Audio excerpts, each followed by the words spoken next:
Hello everyone. This is the start of my Stars Without Number campaign, kind of. This video is going to discuss basically a recap of a failed video I shot last night.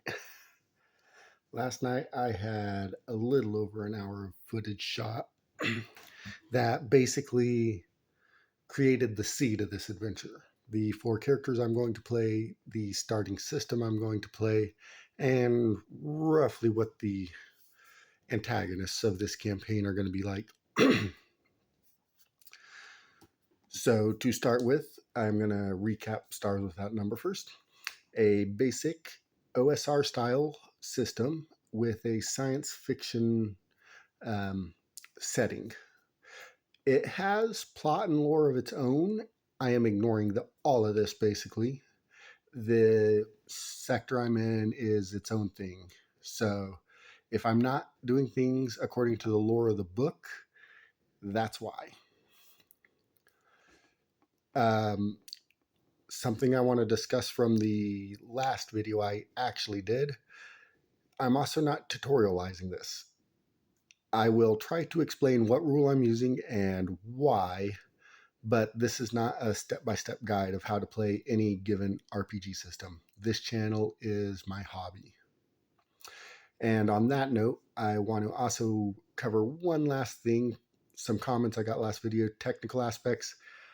Audio and video are probably going to stay roughly the same until I change cell phones at some point in the future.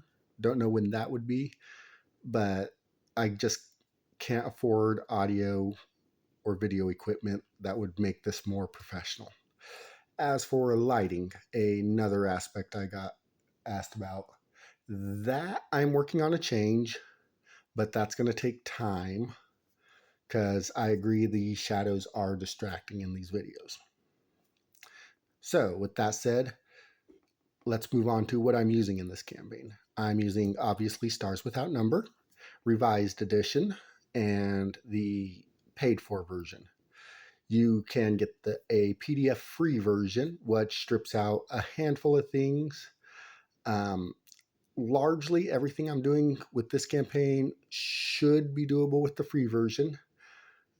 I don't foresee anything else.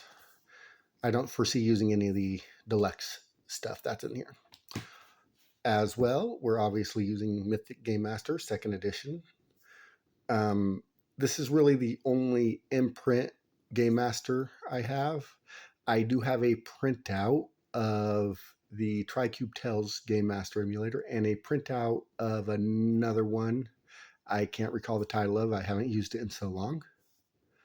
But so for the foreseeable future, this is what we're going to be using. Finally, I'm going to be making use of the Great Book of Random Tables, Science Fiction Edition. Obviously, sci-fi campaign, so this book will be useful. I might, and this is a might, I might pull out other books from my RPG collection because other systems have excellent tables for deciding things that these don't have, or that the other books just do better than the tables that are in these books. So with that, let's get started on what I generated yesterday. So far, this is the stellar map. This is as big as it gets. It's actually 20 inches by 20 inches for the ease of being able to roll a d20 twice to be able to decide where any given point is. So I want to roll for a new system. I can just roll a d20 twice and say it's here from whatever I roll. The starting system I used, let's get there, Terry, is a neutron star system with a space station orbiting this neutron star. There are no other planets. This is where we're going to begin, where our crew starts. And so, moving on to crew, this is who I've generated. Donald Davis, the captain of the ship we've got. We'll get to the ship in a bit. Out of everything I rolled yesterday, he's basically a noble of a fallen house, and he's seeking to restore his fallen house. He's got this lead on a treasure in this sector space that this map represents. So he's pulled together some people to go look for this treasure with him. I've set his class as adventurer, which lets me basically take 2 benefits from other classes. There's only like 4 in this, and combine them into basically your own custom class. For that, I chose partial expert and partial warrior.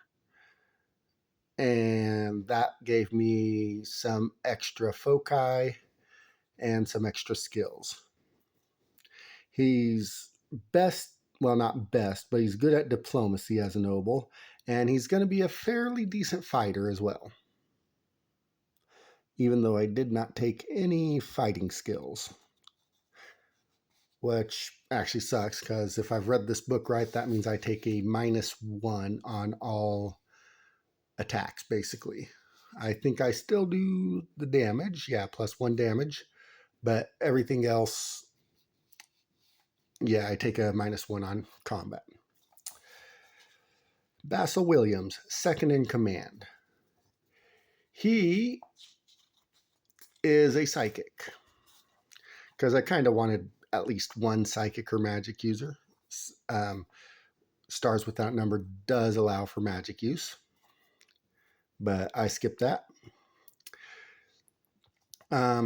His whole thing is he can generate weapons with his mind, like physical weapons.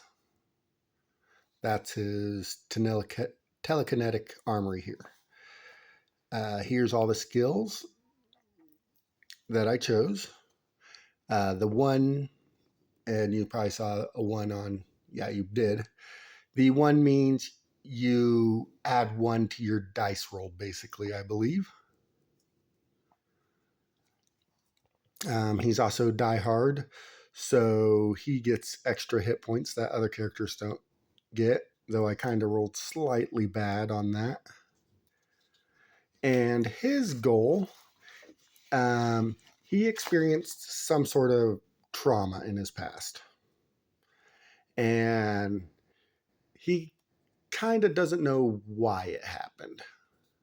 His memory's blank on that. And we're going to see, but what he does know is that it's related to the treasure somehow. And he's lucky to have found the captain to go journey for this treasure.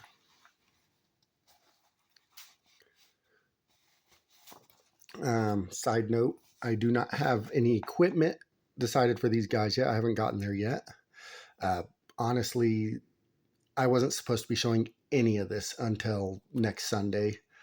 But again, something went wrong last night, so now I'm doing this. Here we have our pilot. Our pilot is Margaret Lloyd. She's an expert class, so I got to get some extra bonuses to various skills and stuff. She's a starfarer, so she gets extra points on navigation, I believe. And she's a specialist. And anything requiring fixing with her, I only have to roll above 10, no matter what. Again, if I'm reading the rules right. Her stats are quite nicely geared towards strength also. I wish I probably should have upped her intelligence a bit more for that fixed skill. But the way Stars Without Number works is you roll d6 in order. So your first d6 roll is your strength, your dexterity, then your constitution, and that's it. It makes class building a little more difficult if you're not playing legendary characters, which does it more like 5th edition D&D, where you roll 4, drop the lowest die, and assign them in any order you want. But it works. She does not have a lot of hit points, so I'm probably going to make her a backline fighter as much as possible. Let's see, what was hers? Oh, yeah. When she left home, she had dreams of fortune and fame and all that. Well, she's decided the adventuring lifestyle isn't for her, so she wants to go back home, but she needs funds basically to go back home. She needs to come back with something. So she's going to find this treasure as well. Finally, we have Eleanor Lloyd. Not related to Margaret, I decided, though it would have been kind of cool to make them sisters. She's basically the medic of this group. Also, expert class, focusing largely on heal. She has the healer's skill check. And yeah, she needs to roll a 5 or better, and she can heal it HP to anyone adjacent to her in combat. That's going to be useful in combat, and I believe it's on turn. I'll need to look that up later. Her skills are a little more on the curve, with the exception of her dexterity and her charisma. Her wisdom is +1. I probably should have, again, bumped that up intelligence on that, but oh well. She's also alert, which makes it harder to surprise her. And she actually is experiencing the same trauma as the second officer. So they both went through the same event, and they're seeking answers about that event. Finally, I began work on a basic shuttle. This is the captain's personal shuttle from back when his house was still going. But when it started to fall, he grabbed the shuttle and quickly got out of there. I wanted to use the most basic shuttle, basically none of these upgrades, but as I read through the rules and the upgrades, I realized that just wasn't possible. So I picked a few upgrades. I gave it atmospheric flight capability so it can land on planets, because that's going to be essential wherever these people go. I gave it a fuel bunker. And what that does is it lets the shuttle make an extra drill jump, basically, which is this game's form of faster than light travel. I also had to give it a drive 3 upgrade. Apparently, the class of your drive is how far you can go. All ships start out with a drive 1. That means I would only be able to move 1 inch from the starting system at a time. And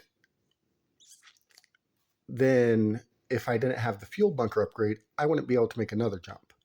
So I had to upgrade it as high as it would go for the shuttle, which was the drive 3 upgrade. So now I can jump up to 3 inches in a given jump, and I can do that twice before I need refueling. And then I just converted the rest to cargo space because that's free.